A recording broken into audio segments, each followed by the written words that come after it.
the fair price is for that. It's kind of basic marketing stuff, but I found it something that I've always tried to apply to what I've done, and I think it's a useful test. Styles of marketing that we do at Green & Blacks. We do spend marketing money. It would be wrong of me to say that we do all of this purely through public relations and sampling, but we do have an approach that we've always applied where we have very small budgets, and we still try and apply it today. And I call it discovery marketing, which very simply means work out who are those customers that are most likely to enjoy what you do, target them first, give them a great induction, if you like, great experience of the brand, so that they feel that they've discovered the brand rather than you forcing it upon them. And then reward them when they then spread the word to others. So it's like almost this massive pyramid cell. So go to the most obvious people first, make them feel part of your brand, involve them in your decisions, and then encourage them to spread the word. So reward them with free chocolate if they happen to introduce it to their friends. And that's the approach we've always taken. So rather than spreading what budgets we have far and wide to everybody, we start in the places where we have greater level of receptiveness and hope that message cascades down, and then everybody feels that they're discovering Green & Blacks rather than, seeing a 30-second television ad in Coronation Street blasting out, here we are, buy us. It's much more of a subtle sell. And PR is important to Green & Blacks. I'll perhaps leave this up at the end, won't ask you to read it all now, but these are just a few of the nice things that have been written about Green & Blacks by other people that we haven't paid for. But it's the payoff of, I think, having a great product, a good story, and building relations with people over time. And this has taken 15 years to get to this kind of point. But there's no more powerful form of marketing than when other people say nice things about you, far better than you saying it about yourself. So PR works, and we really believe in it, and we work hard to secure it. And that goes right through from taste tests, where we put our chocolate forward all of the time for that, so if we have any change on the brand, we try and get publicity, whether we change the packaging, launch a new product. And we don't just try and be in the chocolate sections. So you see the piece there in Vogue magazine, where Green & Blacks is seen as it's a cool item to actually have in your handbag because it's a kind of brand to be seen with. And we also tell the story of the people who work in the business. Green & Blacks hopefully will never ever send you anything that says a spokesperson said or somebody from this department said. We are a group of people, and you have right there from the founders to myself, the guy who was our chief exec, and the guy on the top right-hand corner who's not to be underestimated, who's our head of taste, or new product development manager, as I still like to call him. But he's the genius behind the taste of Green & Blacks. And as you can see, it doesn't look particularly corporate. Micah looks a bit like Jamie Oliver, but not quite as successful. But his background was actually in the wine industry, and his passion in life is all things food and wine. And we brought him to Green & Blacks to, I guess, sort of raise the standards of chocolate and treat it almost as if it is, fine wine. Work on best quality of ingredients and how you talk about the chocolate. Sampling. I mentioned earlier, that the marketing genius behind Green & Blacks is giving away free chocolate, and there's quite a lot to be said for that, but we do it in a stylish way. So we don't employ people to stand in the middle of shopping streets and centres throwing samples at you when you at least want to receive a sample. Our cost per sample, as we call it in the industry, when you add up the individual costs of reaching one customer, tends to be quite high. It's not unusual for us to spend around £2 per sample to actually get it to the right people. But we give them a great piece of information. We work with, we think, really great staff who can talk about the brand rather than just throw a sample at you.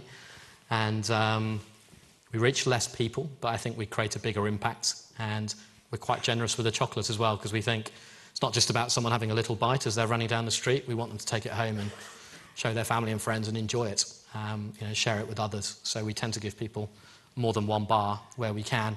And you see there some of the partnerships that we've done, through from music concerts to teaming up with retailers such as Borders, the bookstores, where we said Green & Blacks is a great accompaniment to the perfect book. So if you bought a book at Borders a couple of years ago in November, you'd receive a free bar of Green & Blacks with your purchase.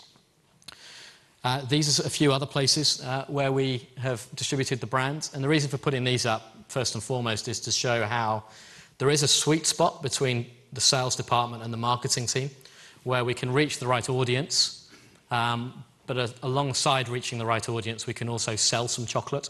So this is what I call commercial marketing. So, for example, we have a contract with British Airways where if you fly business class, you get a bar of Green and Blacks on your tray, and we sell the chocolate to them. We make a margin on it, but it's kind of a hybrid sampling, selling activity. Pret a Manger, the sandwich shops. We've worked with Pret now for about 4 years, and we're the only product sold in their stores that is not Pret branded, so it's co-branded.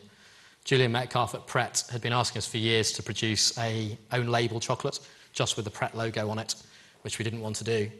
He didn't want a branded product in his stores, so we agreed that it's the only time we've ever done it, we'd do a co-branded pack, provided he wrote on the front why we were doing it. So you see there, you can't read it, but it says, "Thanks to Green and Blacks for providing this delicious organic chocolate for us. We searched far and wide, and they won hands down." So it's kind of like a collaborative effort. So is that sales? Is it PR? Is it advertising? Is it sampling? It's kind of everything bundled into one.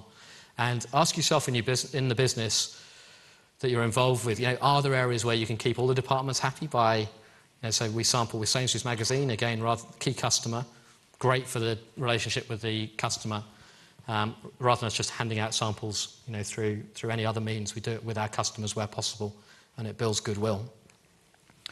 We do advertising. We keep it simple. We don't tend to win advertising awards for creativity, but we kind of didn't have the budgets to play about, to be totally frank. We needed to do simple things. So show people that we were around, basic brand awareness, simple image of the pack, and then a statement around the quality of the chocolate. A couple of initiatives that are coming up, just to give you an idea really of how the brand proposition drives everything that we do. So we do quite well. We sell quite a lot of Easter eggs, and I showed you some Easter eggs earlier. But the one thing that we feel pretty guilty about is for years we've been selling them, and they have a lot of excess packaging for a reason, to protect the egg from breaking. So we've worked very, very hard, and the range that you'll see next year from Green and Blacks is called Green and Beautiful Easter, which is basically just simple eggs in these bags here, but they're in like a carrier bag rather than a box, and no plastic at all. So the first non-plastic Easter egg to be sold in supermarkets. So staying true to our green side, but also hopefully looking stylish as well.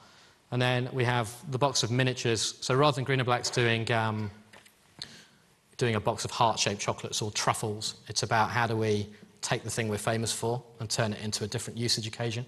So our inspiration for this was the perfume industry, their little duty-free miniatures, or the little booze packs that you get of whiskies and that type of thing.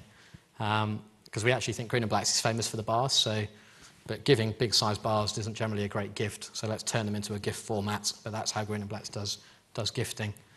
A few words on sort of the type of message that we do in advertising. This was a campaign we ran 3 years ago. It's quite timely given the time of year we're in. One of the problems with being famous for dark chocolate is it's like, how many ways can you say that we do dark chocolate? It gets a bit boring after a while to keep banging on about dark, and surely everybody knows that anyway. So we had this idea, or in fact, one of the guys that works with us at our advertising agency had an idea to say, well, why don't you sponsor the daylight saving? So, because no one can sponsor it. So you can be the unofficial sponsor of, doom and gloom, dark nights coming in, cold winter nights. So we ran a campaign that was all about the days are getting darker, and the only way to put up with dark nights is obviously more intense, dark Green and Blacks chocolate. So this just gives you some examples of how we ran that campaign. So on the day before the clocks changed, we ran in the Times and the Telegraph on the bottom a strip talking about the days are getting darker, reminder clocks go back at 2 a.m. So we almost became like a national service reminder. And then on the Sunday morning in the same papers, savour and enjoy the extra hour of darkness, welcome to dark nights from Green and Blacks. And then actually in the TV listings at 2 a.m, turn your clocks back, sponsored by Green and Blacks.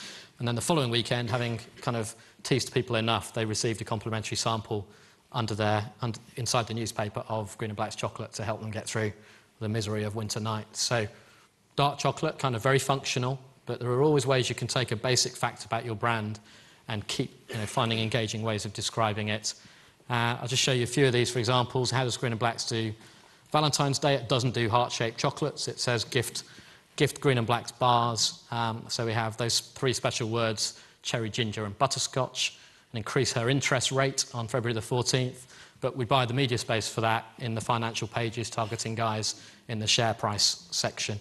So again, just thinking slightly differently about how to do a classic occasion, but do it in a brand